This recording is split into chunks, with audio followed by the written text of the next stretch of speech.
कोई हमारे साथ छल करता है, कोई हमें पीड़ा देता है, तो तन दुख से और मन प्रतिशोध से भर जाता है।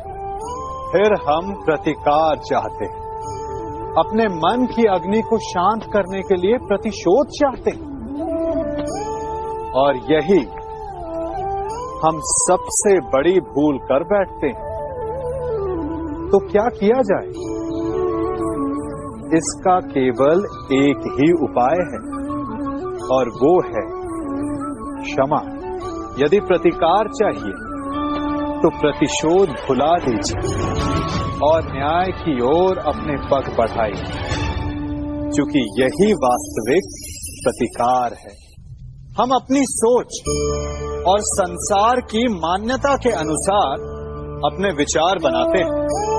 जैसे सत्य कहना धर्म है, असत्य कहना पाप, सहनशीलता धर्म है और क्रोध करना अधर्म, उपकार करना, जीवों पर दया करना धर्म है और निष्ठुर होना अधर्म। परंतु क्या यही सत्य है? क्या कभी कभी परिस्थितियां इन आवेशों को उल्टा नहीं कर देती? करती। यदि इस संसार में कुछ धर्म है, कुछ पुण्य है, कुछ महान है, तो परिस्थिति के अनुसार चलना। जटायु स्मरण है आप सबको, वो जिन्होंने रावण पर क्रोध किया था, उस पर आक्रमण किया था। उस समय जटायु का क्रोध पाप नहीं था, धर्म था। इसीलिए अंत में उन्हें भगवान राम की गोद मिली। और कुछ ऐसे भी होते हैं जो धर्म को सहनशीलता समझकर हर अन्याय को सहते हैं और अंत में वो बाणों की शैया पाते हैं। यदि कोई पशु या व्यक्ति अकारण आक्रमण करके किसी निर्दोष के प्राण लेने की चेष्टा करे, तो उसके रक्षा हेतु उसका वध कर देना पाप नहीं, समय की मांग है। क्योंकि आक्रमण भी आत्मरक्षण ही है। यदि किसी दुष्ट की सहायता करने से सामान्य मनुष्य को कष्ट पहुंचे, पीड़ा पहुंचे, तो उसे सहायता ना देना ही धर्म है।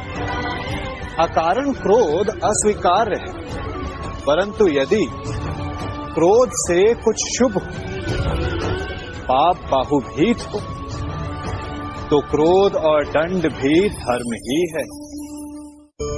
स्वीकारण, सत्य का स्वीकारण मनुष्य के लिए बहुत ही महत्वपूर्ण है। जब तक मनुष्य सत्य को स्वीकार नहीं करता, उसे असत्य से लड़ने की शक्ति प्राप्त नहीं होती। जब आप भोजन करते हैं तो क्या होता है?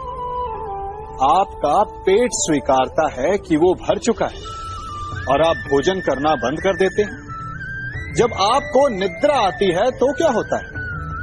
आपका मन स्वीकारता है कि आपका शरीर थक चुका है और उसे विश्राम की आवश्यकता है।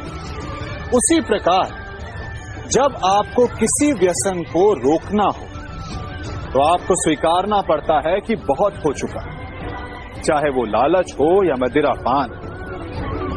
उस व्यसन का त्यागना तभी प्रारंभ होता है जब आप ये स्वीकार कर लेते हैं कि आप उस व्यसन के बंधक हैं।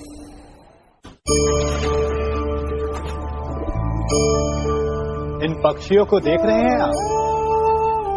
इनका उड़ना वायु में इतना संतुलन मुक्त कर देता है ना?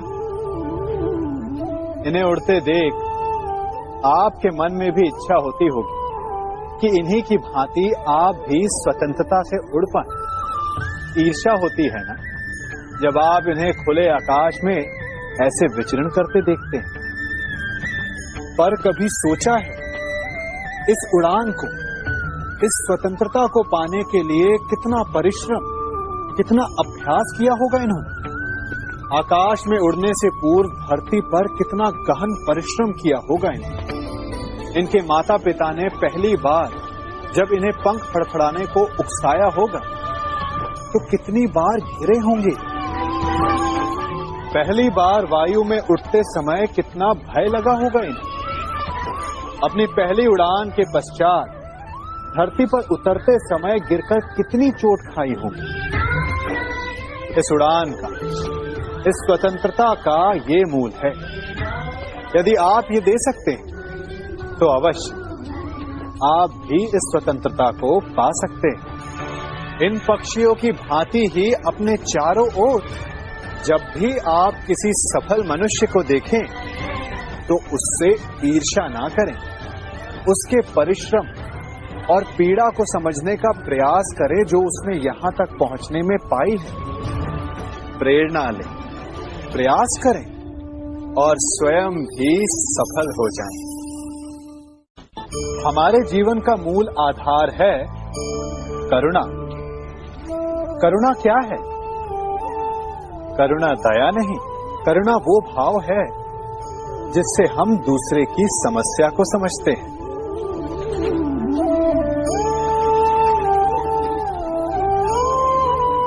उसकी कठिनाई को अनुभव करते हैं।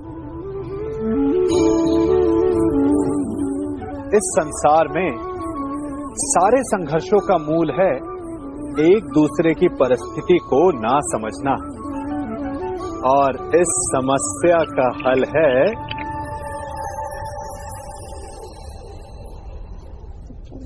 करुणा। करुणा किसी पशु पक्षी के प्रति हो या किसी मनुष्य के प्रति, ये आपके जीवन में कलेश और संघर्ष जैसी भावनाओं को दूर रखती है। और जिस दिन आप दूसरे को करुणा के दृष्टिकोण से देखेंगे, आपको उसकी समस्या समझ आएगी और उसे आपकी, और उस दिन हर संघर्ष का अंत हो जाएगा।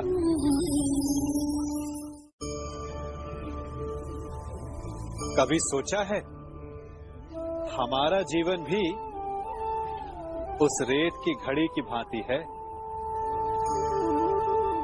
जो रेत नीचे गिर चुकी है वो हमारा अतीत है, जो अब भी ऊपर है वो हमारा आने वाला भविष्य है, और वर्तमान